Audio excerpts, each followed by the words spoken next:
Halo Sobat Dunia Seribu Besar, semoga Sobat selalu diberi kesehatan, panjang umur, dan rizki yang melimpah, amin. Sebelum masuk ke alur ceritanya, jangan lupa dukung channel ini ya dengan klik subscribe, like, komen, dan share, terima kasih. Mari kita lanjutkan perjalanan, Tianlong. Di suatu tempat di pulau, siluet berjubah hitam memegang sebuah tanda di tangannya yang bersinar merah seperti yang diperkirakan. Pulau kelima. Kenapa sekarang warnanya merah? Siluet itu kemudian memandang ke langit dan berpikir. Aku ingin tahu apakah dia ada di arena. Saya pasti akan melewati babak penyisihan ini dan menemuinya di sana. Ia kemudian kembali ke rekan satu timnya yang berada beberapa ratus meter jauhnya. Suara serius itu kemudian bergema lagi. Sekarang bagi kalian yang memiliki token pulau pertama hingga pulau ketiga, pergilah ke ujung utara Pulau Gote dan naiki kapal yang membawa kalian ke pulau yang kalian tentukan. Selanjutnya, bagi kalian yang memiliki token pulau keempat hingga keenam, pergilah ke ujung timur Pulau Gote dan naiki kapal yang akan membawa kalian ke pulau yang kalian tentukan. Kalau begitu, bagi kalian yang mendapatkan token pulau ketujuh hingga pulau kesembilan, pergilah ke ujung barat Pulau Gote dan naiki kapal yang membawamu ke pulau yang ditunjuk. Terakhir, bagi kalian yang mendapatkan token pulau ke-10 hingga ke-12, pergilah ke ujung selatan Pulau Gote dan naiki kapal yang membawamu ke pulau yang ditunjuk. Peraturannya akan dijelaskan setelah kamu mencapai pulau yang kamu tunjuk. Seluruh pulau terdiam beberapa saat sebelum beberapa orang berebut untuk mencapai tujuan mereka. Davis yang sudah berada di ujung timur pulau, tertawa kecut sambil melihat kapal yang datang. Kapal-kapal berlabuh di tepi pantai saat para peserta mulai menaiki kapal dengan tergesa-gesa. Davis dan Elia pun dengan santainya menaiki kapal yang diperuntukkan menuju pulau kelima. Beberapa waktu kemudian, siluet itu juga menaiki kapal yang sama. Kapal-kapal tersebut masing-masing menampung sekitar 1 juta pemuda, yang kemudian berlayar ke pulau-pulau yang ditunjuk setelah jangka waktu tertentu. Saat itu sudah tengah hari. Kapal-kapal tersebut kemudian sampai di tujuannya ketika hari sudah hampir malam. Hari mulai gelap ketika Davis dan Elia tiba di pulau kelima. Suara serius itu bergema lagi di kedua belas pulau. Saya akan menjelaskan aturannya sekarang, token yang Anda miliki masing-masing membawa 1 poin. Beberapa dari Anda mungkin memiliki token merah, biru, atau hijau. Token ini masing-masing berisi 100, 50, dan 10 poin. Token ini didistribusikan secara acak dan orang yang memiliki token ini mungkin memiliki keunggulan dibandingkan kalian semua. Tapi mungkin juga merugikan jika seorang kultivator yang lemah memilikinya. Penyisihan akan berlangsung selama 10 hari, dapatkan poin sebanyak yang Anda bisa dan bedakan diri Anda dari para penggarap lainnya. 100.000 teratas pada hari ke-11 akan memenuhi syarat untuk berpartisipasi dalam putaran kedua pertemuan benua laut besar. Penyisihan secara resmi akan dimulai pada tengah malam, jadi sebarkan ke seluruh pulau untuk sementara waktu. Penggarap muda dari semua kekaisaran, panggung telah disiapkan bagi Anda untuk mencapai kejayaan Anda. Yang kuat akan maju sementara yang lemah akan tertinggal. Nasib Anda tergantung pada kehebatan Anda. Jadi jika Anda tidak ingin tertinggal dari yang lain, berikan segalanya meskipun kamu harus mati karenanya. Ketika suara itu bergema, semua pemuda dipenuhi dengan semangat baru. Davis yang mendengar itu tidak peduli sementara Elia merasa gugup. Jadi, ini pulau kelima. Elia bergumam sambil melihat hutan menakutkan dari pantai. Tetaplah bersamaku, jangan tersesat, kata Davis dengan santai sambil menguap. Dia hampir bosan dengan perjalanan yang melelahkan ini. Mereka kemudian menuju ke dalam hutan, begitu pula para petani muda lainnya. Banyak yang mengikuti mereka karena orang mengira bahwa 2 anak adalah sasaran empuk. Namun Davis dan Elia berhasil dengan mudah meninggalkan mereka dengan kecepatan mereka. Namun ada juga yang berhasil mengikuti mereka, namun hanya dengan menggunakan kecepatan penuhnya. Orang-orang yang mengikuti mereka terkejut dengan kenyataan bahwa kedua anak ini lebih cepat dari mereka. Benar, Elia, jika seseorang ingin mengambil sesuatu darimu, jangan biarkan mereka lolos begitu saja. Rampas saja mereka kembali. Jika mereka menginginkan nyawamu, maka ambillah nyawa mereka. Jangan tinggalkan siapapun karena hal itu bisa berakibat fatal suatu hari nanti. Elia terus menganggukkan kepalanya saat dia belajar bagaimana bertahan hidup darinya. Ada sekitar 8 orang yang mengikuti kita. Saat tengah malam dimulai, kamu akan menghadapi mereka. Elia yang mendengar itu tercengang. Dia bertanya, kamu tidak ikut. Aku akan berada di dekatmu tapi aku tidak akan membantumu. Karena ini pertarungan pertamamu, bergantunglah pada dirimu sendiri. Menangkan dengan kekuatanmu sendiri. Baiklah, aku akan melakukan apa yang kamu katakan. Dia menyipitkan matanya saat berkata. Niat bertarung yang samar terpancar dari matanya saat dia mengepalkan tangan kecilnya. Davis sudah mengukur kekuatan pengejarnya, jadi dia yakin dia bisa mengatasinya. Davis mengangguk puas. Jika dia mengamuk sekarang maka dia tidak punya pilihan selain menyerah karena dia tidak bisa memaksanya melakukan sesuatu yang tidak dia inginkan. Waktu berlalu ketika pengejaran berlanjut melewati hutan. Davis bahkan mengidentifikasi banyak tumbuhan tingkat fana saat dia berpikir dengan masam, seperti yang kuduga, sepertinya tumbuhan tingkat tinggi telah dibersihkan sejak lama. Tepat ketika hampir tengah malam, suara serius itu bergema lagi. Sekarang peserta muda, apakah Anda merampok atau membunuh? Bekerja keras untuk mengumpulkan poin Anda karena nasib Anda bergantung padanya. Dengan ini saya menyatakan dimulainya babak penyisihan. Sudah waktunya. Davis berkata sambil menghilang dari pandangan Elia. Bagaimana dia melakukannya? Elia melebarkan alisnya saat dia menghilang. Dia buru-buru berhenti di suatu tempat dan memanjat ke atas pohon dan berdiri di dahan pohon itu. Kedelapan pemuda itu tiba di tempat itu dan tampak seperti sedang mencari sesuatu. Sial, kemana anak kecil itu pergi? Haha, nona kecil, akan lebih baik jika kamu menyerahkan tokenmu. Bagaimanapun juga, kami tidak ingin menyakitimu. Lihat, bahkan temanmu yang bersamamu pun menjadi takut dan melarikan diri. Ya, akan lebih baik jika kamu menyerahkan tokenmu. Lalu kita akan berangkat. 8 orang ini bekerja sama untuk naik peringkat dan secara kebetulan, juga melihat Davis memiliki token merah, itulah sebabnya mereka memutuskan untuk mengikuti mereka. Elia yang mendengar itu berhasil menenangkan diri karena niat mereka bukan untuk membunuhnya melainkan hanya merampok. Kedelapan pemuda itu mengenakan baju besi yang berbeda dan memiliki senjata berbeda yang membuat mereka terlihat seperti sekelompok sampah. Elia menyipitkan matanya dan berteriak dengan suara berani sambil menenangkan diri, jika kamu menginginkannya, datang dan ambillah dariku. Haha, aku mengagumi keberanianmu tapi tidak bijaksana jika melepaskan tawaran kita. Biarkan saja, semua orang yang berpartisipasi di sini memiliki tulang punggung masing-masing. Anda tidak bisa mengharapkan mereka menyerahkannya begitu saja. Kalau begitu, aku akan menjaganya. Seorang pemuda dengan tombak di punggungnya mendekati. Elia, aku bisa melakukan ini. Elia berpikir sambil mempersiapkan diri. Menindas anak kecil bukanlah hobiku, tapi kami mempertaruhkan nyawa kami di sini. Kamu hanya bisa menyalahkan dirimu sendiri karena menginjak tanah ini. Pemuda yang memiliki tombak itu menyerangnya dengan tangan terbuka. Sepertinya dia memiliki kultivasi tetapi tidak memiliki keterampilan tinju karena dia jelas-jelas canggung dengan tinjunya. Pengguna tombak, dia bersikap lunak padaku. Elia berpikir sambil melompat keluar dari dahan. Dia mengarahkan tinjunya ke arahnya dan bertabrakan satu sama lain. Bam! Ah! Pemuda itu terlempar saat dia merasakan tulang-tulangnya retak di lengannya. Serahkan tokenmu, sekarang kamu telah dikalahkan. Elia mengancam dengan nada yang tidak terlalu mengancam. Heh, nona kecil, apa kamu lupa kalau kita tinggal 7 orang? Sebuah suara bergema di belakang kepalanya yang sangat mengejutkannya. Dia menundukkan kepalanya ketika tiba-tiba sebuah pedang hitam memotong bagian atas rambutnya sedikit sementara dia buru-buru menjauh dari posisinya. Elia yang hampir terbunuh menjadi sangat marah ketika dia melihat pemuda kurus yang diam-diam menyerangnya. Elang, apa yang kamu lakukan? Seorang pemuda dengan pedang berteriak. Dia hanya seorang gadis kecil, kenapa kamu ingin membunuhnya? Bahkan pria yang tinjunya patah pun berteriak padanya. Kalian sebaiknya menyerah saja dan kembali ke kapal. Kalau belum cukup tekad, pulang saja ke kampung halaman. Pemuda kurus yang dipanggil Hawk itu mencibir dengan nada mengejek. Penanganan singkat terhadap gadis kecil itu menyebabkan kebingungan dalam tim acak yang baru dibentuk. Mereka saling bertukar argumen saat memutuskan apa yang harus dilakukan terhadapnya. Lagi pula, setiap tim di sini dibentuk sebelum atau sesudah penyisihan ini dimulai. Dia benar, jika kalian tidak memiliki tekad yang cukup maka kalian sebaiknya menyerahkan token kalian dan pergi.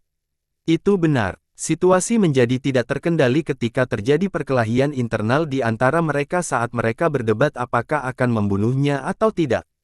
Dari 8 orang yang mengejar mereka, hanya pemuda yang memiliki pedang dan pemuda yang memiliki tombak yang langsung menolak untuk membunuhnya. Elia yang menyaksikan itu merasakan emosi membanjiri dirinya saat dia menertawakan dirinya sendiri sambil berpikir.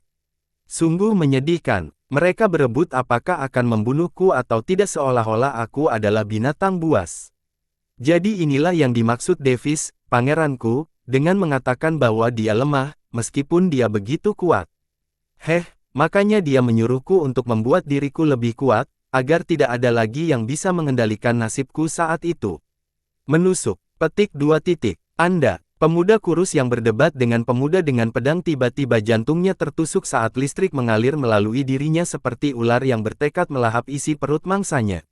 Elia menatapnya dengan acuh tak acuh saat dia menganggapnya sebagai semut. Mata pemuda kurus itu memerah saat dia pingsan sementara jantungnya terkorosi karena mengeluarkan bau hangus. Bunuh dia. 2 pemuda yang mendukungnya membeku, sementara 5 pemuda lainnya yang mengenakan baju besi berbeda mengelilinginya saat mereka menyerangnya dari segala arah. Elia memandang sekelilingnya dengan tenang seolah bukan dia lagi yang menjadi sasaran. Dia tampak seperti seorang pengamat yang dengan tenang menyaksikan pertempuran yang sedang berlangsung. Matanya tampak acuh tak acuh terhadap sekelilingnya saat dia menggunakan suatu teknik. Badai petir. Dia dengan ringan bergumam pada dirinya sendiri sambil menatap kedua pemuda yang berlindung dalam cahaya yang berbeda. Tiba-tiba, garis tebal petir yang diwarnai dengan warna hitam terang muncul dari tubuhnya saat terbang ke arah pemuda yang menyerangnya dengan gerakan zigzag. Cepat menghindar. Seorang pemuda berteriak ngeri ketika dia melihat kilat mendekatinya seperti ular. Namun sayang, petir yang dikeluarkan oleh Elia lebih cepat dari mereka, mengakibatkan petir hitam tersebut menyambar mereka dengan suara berderak. Petir menutupi mereka saat mereka dibakar seperti babi sementara bau hangus tercium di udara. Kedua pemuda yang mendukung Elia, membeku ketakutan seolah melihat hantu, wajah mereka pucat seperti salju. Serahkan tokennya dan pergi. Kedua pemuda yang mendengar hal itu segera melemparkan token mereka dan melarikan diri dengan nyawa mereka dengan menyedihkan seolah-olah mereka diberikan amnesti atas kejahatan besar yang telah mereka lakukan sebelumnya. Davis, aku menang. Lihat, Elia berteriak sambil menjadi gembira saat dia mengumpulkan token dari token mereka seolah-olah tidak ada hal penting yang terjadi beberapa saat yang lalu. Tepat ketika dia mengumpulkan token terakhir dari 8 token, dia terjatuh di rumput seolah-olah dia kelelahan. Tapi saat dia akan jatuh di rumput, sebuah tangan melingkari pinggangnya dan menahannya agar tidak terjatuh. Beberapa menit yang lalu, Davis melihat konfrontasi itu dengan konsentrasi penuh karena dia tidak bisa membiarkan Elia mati di depannya begitu saja, apapun yang terjadi. 8 pemuda, mari kita lihat bagaimana dia akan menangani ini, pikir Davis. Dia berada di dahan tempat Elia seharusnya berdiri sebelumnya, menyaksikan pertempuran di bawah dengan mata terbuka lebar. Dia menggunakan seni kafan menyembunyikan gelapnya untuk membuat dirinya tidak terlihat oleh orang-orang di bawah. Faktanya, bahkan semua orang di babak penyisihan ini tidak dapat melihat melalui penyelubungannya. Bahkan jika dia berdiri di samping mereka dan bertingkah seperti badut, mereka tidak akan menyadarinya. Davis melihat Elia mengirim seorang pemuda terbang, dengan tinjunya. Oh, sepertinya pemuda itu baik-baik saja karena dia tidak mengincar nyawa Elia. Sepertinya aku bisa menghindarinya. Tepat ketika Davis berpikir seperti itu, tiba-tiba dia melihat seorang pemuda kurus berada di belakang Elia saat dia mengangkat belati dan menebasnya. Davis segera meluncurkan dirinya ke arahnya jika bukan karena kesalahan bodoh yang dilakukan pemuda kurus itu ketika dia tiba di belakang Elia. Bodoh itu, saya bersyukur kepada Tuhan bahwa dia bukan seorang pembunuh. Hati Davis merasa nyaman ketika dia melihat pemuda kurus itu berbicara sebelum menebasnya. Dia setidaknya yakin Elia akan mampu menghindarinya dengan keahliannya seperti yang dia lakukan sebelumnya. Kemudian dia melihat Elia menghindari tebasan itu sambil buru-buru mundur ketika tiba-tiba terjadi perkelahian internal di tim musuh. Apa-apaan? Davis hampir tidak bisa menahan tawanya tetapi kesannya terhadap 2 pemuda yang melindungi Elia itu berubah menjadi baik. Tiba-tiba dia bisa melihat Elia tertawa aneh saat dia berpindah ke pemuda kurus dalam sekejap. Mata Davis melebar saat dia melihat dia menusuk jantung pemuda kurus itu dengan jarinya sementara dia memasang ekspresi tenang dan acuh tak acuh di wajahnya. Dia menelan ludah karena menurutnya itu menakutkan. Dia belum pernah melihat ekspresi ini sebelumnya. Apakah dia pernah membunuh seseorang sebelumnya? Dia berpikir sambil menggelengkan kepalanya. Dia kemudian melihat 5 pemuda yang siap membunuhnya, mengelilinginya dalam upaya untuk mengakhirinya. Davis menyipitkan matanya saat dia berpikir untuk bergerak. Dia mengira Elia akan panik karena dia tidak memiliki pengalaman bertarung sebelumnya, tapi pemandangan di depannya membuatnya menahan tangannya. Dia melihat Elia menggunakan teknik lapisan kedua penghakiman petir kepunahan dengan wajah tenang saat dia menggoreng lawannya hingga garing tanpa reaksi apapun.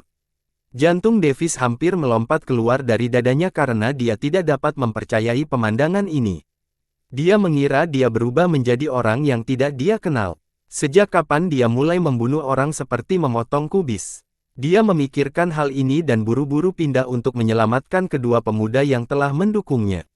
Dia kemudian melihat Elia menyelamatkan kedua pemuda itu yang kemudian membuatnya menghela nafas lega. Dia berpikir sambil tersenyum sedih. Haha, sepertinya aku langsung mengambil kesimpulan. Itu salahku, aku terlalu banyak mencuci otaknya tentang bertahan hidup hingga dia bahkan tidak berkedip untuk membunuh lawannya. Davis kemudian melihatnya memanggilnya saat dia mengumpulkan token satu per satu. Tepat ketika dia akan mengungkapkan dirinya, dia melihat wanita itu tiba-tiba pingsan sementara dia dengan cepat bergerak untuk mendukungnya. Brengsek, seperti yang kupikirkan. Manusia mana yang mungkin tidak akan kelelahan dan sedih secara mental ketika mereka membunuh makhluk hidup lain untuk pertama kalinya. Dia berpikir ketika dia merasa bersalah di dalam hatinya tetapi dengan cepat meyakinkan dirinya sendiri bahwa itu adalah proses yang diperlukan agar dia tetap hidup bahkan jika sesuatu terjadi padanya nanti. Lagi pula, dia tidak bisa selalu ada untuknya setiap kali sesuatu yang buruk terjadi. Sehari berlalu ketika para peserta membunuh atau merampok untuk mendapatkan token. Di suatu tempat, di mana terdapat banyak flora dan padang rumput subur yang dipenuhi pepohonan yang tak terhitung jumlahnya, 2 siluet dapat terlihat ketika yang satu sedang tidur di atas yang lain, yang sedang duduk. Kedua siluet tersebut adalah Davis dan Elia. Apa ini? Kenapa dia masih belum bangun? Davis berpikir sambil menatapnya dengan cemas. Sudah sehari dan masih belum ada tanda-tanda Elia bangun. Tepat ketika dia berpikir untuk mengamati sekelilingnya, dia melihat kelopak matanya bergetar lembut. Elia membuka matanya saat dia melihat ke arah Davis yang sedang menatapnya dengan saksama. Dia kemudian menyadari bahwa dia diberi bantal pangkuan oleh Davis sementara dia terlihat tersipu. Selamat pagi, Elia. Meski sudah malam, hehe, sapa Davis sambil menyapanya dengan nada hangat. Elia dengan cepat berdiri sementara dia tanpa sadar mengingat kejadian yang terjadi sebelumnya saat dia mulai bernapas dengan berat. Tenanglah, Elia. Apa yang kamu lakukan sudah benar, tidak perlu bersikap keras pada dirimu sendiri. Itu untuk bertahan hidup dan tidak ada yang bisa dilakukan. Davis tidak bisa tidak menghiburnya, melihat pemandangan ini. Dia awalnya berpikir bahwa dia tidak boleh mencampuri topik ini karena mungkin mengingatkannya pada sesuatu yang tidak menyenangkan tetapi karena dia ingat, maka dia tidak punya pilihan selain menghiburnya. Elia yang mendengar itu tampak terhibur tapi dia menggelengkan kepalanya seolah bukan itu masalahnya. Davis tidak mengerti apa yang ingin dia katakan. Dia kemudian menggelengkan kepalanya lagi dan menatapnya dengan sedih sambil menggigit bibirnya. Bukan apa-apa, aku hanya terlalu takut. Davis menjawab, siapapun akan takut setelah pengalaman pertama mereka membunuh. Tidak perlu khawatir tentang itu. Di dunia ini, kita mungkin akan terbiasa dengan hal itu. Dia berpikir dalam hati dengan sedih tetapi tidak mengatakannya padanya karena dia berpikir bahwa dia sendiri yang harus memahaminya. Elia mengangguk sambil tetap diam. Beberapa saat berlalu dengan canggung sebelum Davis tiba-tiba teringat sesuatu yang ingin dia katakan kepada Elia. Elia, tepat ketika hari pertama berakhir, suara serius itu terdengar lagi. Dikatakan bahwa kita akan dapat melihat peringkat kita di token kita, serta jumlah poin yang kita miliki. Sambil mengatakan itu, dia mengeluarkan tokennya sambil memasukkan energinya ke dalamnya. Pulau kelima, nama, posisi, 9.046.970.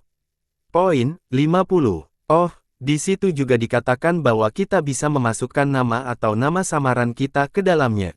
Davis kemudian menambahkan, Elia, periksa tokenmu sekarang. Elia mengangguk sambil mengeluarkan tokennya sambil memasukkan energinya ke dalamnya. Pulau kelima, nama, posisi, 11.446.330. Poin, 1. Dikatakan bahwa aku hanya punya 1 poin. Elia bergumam kebingungan. Tentu saja, kamu masih belum menyerap tokennya, kan? Ya, ucap Elia sambil memberikan token yang dia kumpulkan kepada Davis. Hei, tingkatkan poinmu. Bukankah kamu mengalahkan mereka? Davis menolaknya karena dialah yang mengalahkan mereka. Oke, dia bergumam sambil menyerap 8 token itu. Kedelapan token itu kemudian hancur seolah-olah tidak ada sejak awal. Dari 8 token tersebut, 2 token berwarna hijau, 1 token berwarna biru, sedangkan token lainnya berwarna putih. Pulau kelima, nama, posisi, 8.636.767. Poin, 76. Sekarang poinku bertambah menjadi 76, kata Elia sambil melihat tokennya dan tiba-tiba merasa ragu. Tapi slot namanya, kosong. Oh, suara itu juga mengatakan bahwa kita bisa menggunakan energi kita untuk memasukkan nama atau alias kita, kata Davis sambil memandangnya dengan penuh arti. Petik 2 titik. Apa? Hehe, aku akan menggunakan nama samaran. Sambil menjentikkan lengan bajunya, Davis mengeluarkan kesan sempurna yang sepertinya menyiratkan bahwa dia memiliki nama samaran besar untuk dirinya sendiri. Elia memandangnya dengan aneh karena dia tahu setiap kali dia berpose seperti ini, tidak akan ada satu hal baik pun yang akan terjadi. Dia kemudian mengabaikannya dan menjawab sambil menggunakan energinya untuk memasukkan namanya ke dalam token. Oh, saya akan menggunakan nama saya saja. Pulau kelima, nama, Elia, posisi, 8.636.767. Poin, 76. Dia melihat tanda itu dengan puas dan merasa sedikit senang seolah dia berhasil mengukir dan meninggalkan namanya di sebuah monumen. Jadi, alias apa yang kamu pilih? Meskipun Elia sama sekali tidak menantikannya, dia masih sedikit penasaran. Tidak memberitahu. Davis tertawa. Hari-hari berlalu ketika Davis dan Elia secara aktif berburu token. Mereka membunuh siapapun yang ingin membunuh mereka dan merampok siapapun yang hanya ingin mendapatkan token mereka. Mereka melakukan apa yang mereka suka dan tidak membiarkan siapapun bahkan dalam keadaan apapun. Selama mereka merasakan niat membunuh dari musuhnya, mereka juga tidak akan menahan diri. Davis menyuruh Elia melakukan semua pertarungan dan sebagai hasilnya, pengalaman bertarungnya meningkat, terlebih lagi dia tidak pernah dirugikan selama pertarungan, karena dia mengembangkan 2 sistem tempering tubuh dan pengumpulan esensi. Elia menghadapi lebih dari 100 pertarungan dan dia mengumpulkan lebih dari 3.000 poin. Sementara itu, Davis lari berburu setiap kali dia beristirahat dari kelelahan bertarung. Dia juga berhasil mengumpulkan 2.000 poin saat dia berhasil masuk ke dalam 10.000 teratas. Orang yang kehilangan tokennya tidak dapat berpartisipasi kecuali mereka merampok token dari peserta dan memulai dari awal. Jadi, tidak peduli berapa banyak poin yang dikumpulkan, penting juga untuk melindungi token mereka sendiri. Begitu seseorang kehilangannya, semua poin yang dikumpulkan orang tersebut akan hilang, tetapi tidak akan ditambahkan ke orang yang menyerap token tersebut. Yang menyerap hanya akan mendapatkan poin dari token yang sudah diserapnya. Itu adalah hari kelima penyisihan. Siluet berjubah hitam, bersama 5 orang pemuda berlari melintasi hutan. Mereka tampak sangat senang saat memeriksa token mereka. Hei, lihat ini. Peringkatku ada di top 1000, pemuda yang mengatakan itu memiliki rambut hijau subur yang diikat ke belakang lehernya. Dia tampak ramah tamah dan memiliki kehadiran gagah di sekelilingnya. Lumayan. Suara itu terdengar dengan nada yang mampu meluluhkan pikiran seseorang. Haha, nyonya muda, itu masih belum sebanding dengan peringkatmu yang masuk 100 besar. Hentikan itu, semua token yang aku serap adalah hasil kerja keras kita semua. Jujur saja, seharusnya semua ini menjadi milikmu, Ken. Keenam dari mereka tidak lain adalah pemuda keluarga Cauldon yang dikirim untuk berpartisipasi dalam pertemuan benua laut besar. Ada 2 perempuan dan 4 laki-laki muda dalam kelompok ini. Tidak masalah jika rankingku berada di 10 besar atau 100 besar di babak penyisihan ini. Peringkat ini akan membantumu saat kamu menikah dengan keluarga Loret agar orang lain tidak meremehkanmu, Evelyn. Ken Cauldon tersenyum dan berkata, terima kasih semuanya. Evelyn terharu dan menjawab dengan nada yang menyentuh hati. Dia mengenakan jubah hitam untuk menutupi identitasnya dari seseorang. Ken adalah sepupu dekat Evelyn. Dia berada di urutan berikutnya untuk mewarisi posisi kepala keluarga sejak Evelyn lahir sebagai perempuan. Kandidat lain tidak cukup sebanding dengannya dalam budidaya, jadi mereka sama sekali bukan ancaman baginya. Satu-satunya ancaman baginya adalah Evelyn. Jika seseorang menikahinya dan masuk ke dalam keluarga, maka dia akan kehilangan posisi kepala keluarganya. Tapi untungnya, Evelyn bertunangan dengan sang pangeran dan dia akan menikahkannya dengan keluarga Loret yang membuka jalan baginya untuk menjadi kepala keluarga Cauldon berikutnya. Hal ini membuatnya merasa puas, sehingga ia tidak memiliki ketenangan dalam membantu Evelyn, yang merupakan sepupunya, mencapai kejayaan yang lebih besar di pertemuan benua laut besar. Tim keluarga Cauldon cukup kuat sehingga masing-masing dari mereka dapat bertahan melawan tim muda beraneka ragam yang hanya berada di posisi 100.000 teratas. Evelyn yang memiliki budidaya yang cukup rendah mengikuti jejak mereka karena dia tidak menganggap perlu menggunakan kekuatannya sendiri di babak penyisihan ini. Mereka mengobrol sambil secara acak pergi ke arah untuk bertemu tim untuk bertarung dan dengan santai mengumpulkan beberapa token saat mereka berada di sana. Tiba-tiba Evelyn membeku saat timnya bertemu dengan dua anak yang sendirian tanpa bantuan apapun. Timnya juga membeku karena mereka pernah melihat dua anak ini sebelumnya. Yah, bukankah ini kebetulan? Evelyn sayangku, suara keheranan terdengar, memecah suasana sunyi di tempat ini. Davis terkejut melihatnya di pulau ini. Ada 11 pulau lain yang membuat peluangnya untuk bertemu dengannya juga sangat rendah. Evelyn tercengang mendengar bahwa dia telah mengetahui identitasnya hanya dengan pandangan sekilas. Dia merasa semua penyembunyian identitas dan kekuatannya telah sia-sia. Dia melepas tudung kepalanya dan menjawab dengan tenang, Evelynku, aku tidak ingat menjadi milikmu. Oh, kamu akan melakukannya, hehe. Itu penting. Apakah kamu siap melakukannya sekarang? Davis bertanya dengan nada main-main. Kamu yakin ingin mengajakku? Ucapnya sambil mengeluarkan aura keabu-abuan dari tubuhnya. Ini, dia telah mencapai panggung besi. Ken dan orang lain yang melihat Evelyn sangat terkejut dengan kultivasinya. Evelyn tidak berkata apa-apa saat dia mengungkapkan kultivasinya dengan bangga, berharap Davis akan tercengang melihat pemandangan ini. Tepuk tangan. Davis bertepuk tangan karena dia benar-benar bahagia untuk Evelyn, tapi dia masih berkata dengan nada main-main sambil berjalan mendekatinya, selamat telah menembus panggung besi. Dengan senang hati saya akan membawamu sekarang. Jangan bilang kalau budidaya tubuhnya mencapai tahap ketiga. Evelyn mengerutkan kening saat dia melihat ekspresi lucunya. Tetap saja, dia berjalan maju sambil mempersiapkan diri untuk bertempur. Dia tidak mungkin mundur bahkan jika dia sekarang tahu bahwa dia berada di panggung besi. Lakukan gerakanmu, Nona Evelyn, kata Davis sambil berdiri dengan tenang tanpa repot-repot berpose untuk bertempur sama sekali. Evelyn yang melihat itu, mencibir sambil berpikir, apa yang aku khawatirkan? Dia masih anak-anak. Kalau begitu, aku datang. Evelyn berteriak sambil menggunakan teknik untuk mengacaukan pikiran seseorang dengan auranya. Teriakan itu terdengar sampai ke telinga Davis yang membuatnya terlihat sedikit bingung. Evelyn buru-buru bergerak maju dengan langkah elegan untuk memukulnya secepat mungkin. Dia mendekatinya dan menggunakan telapak tangannya yang halus untuk menyerang. Davis yang terlihat bingung, tiba-tiba mengelak dari telapak tangannya sambil menangkap pergelangan tangan mungilnya yang lembut dengan tangan kecilnya. Dia kemudian tersenyum main-main padanya saat dia melepaskan pergelangan tangannya dan bergerak kembali dengan tenang. Peluit. Ken yang melihat itu bersiul tanda setuju sementara wajah Evelyn memerah. Dia sekarang tahu bahwa dia ditipu karena dia tidak terpengaruh sama sekali oleh teknik soniknya. Kali ini, dia tidak menggunakan serangan dukungan itu dan menyerangnya dengan kecepatan dan kekuatan penuh. Mereka kemudian saling bertukar tinju saat pertempuran sengit terjadi di antara mereka.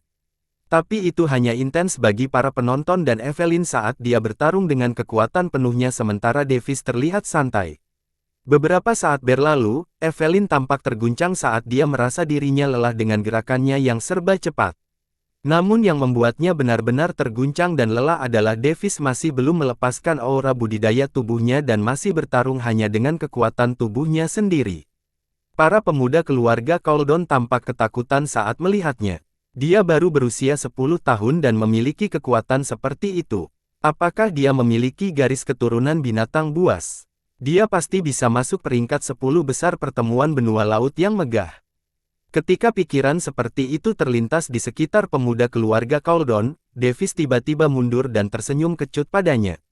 Nona Evelyn, bisakah kamu menyerah? Kenapa? Kamu tidak akan berani menyerang wanita. Evelyn berteriak padanya karena dia tahu bahwa dia bertahan sepanjang waktu dan tidak melakukan tindakan apapun padanya. Dia sekarang tahu bahwa dia bukan tandingannya tetapi tetap saja, dia merasa frustrasi memikirkan untuk menyerah, jadi dia terus menyerang untuk menyelamatkan mukanya.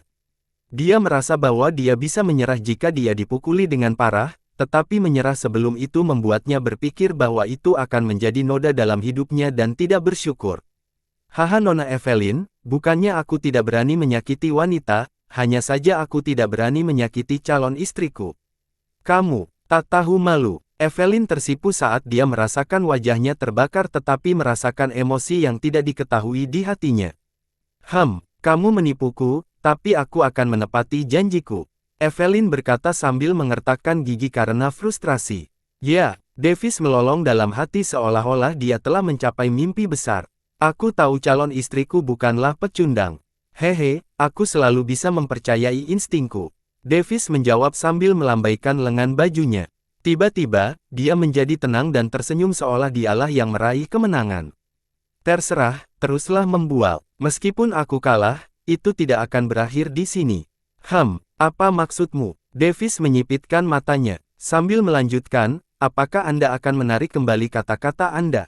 Nona Evelyn, tidak, aku memang mengatakan bahwa aku akan memberikan hati dan jiwaku padamu, dia menyeringai main-main sambil menambahkan, tetapi aku tidak pernah mengatakan bahwa aku akan memberikan tubuhku padamu.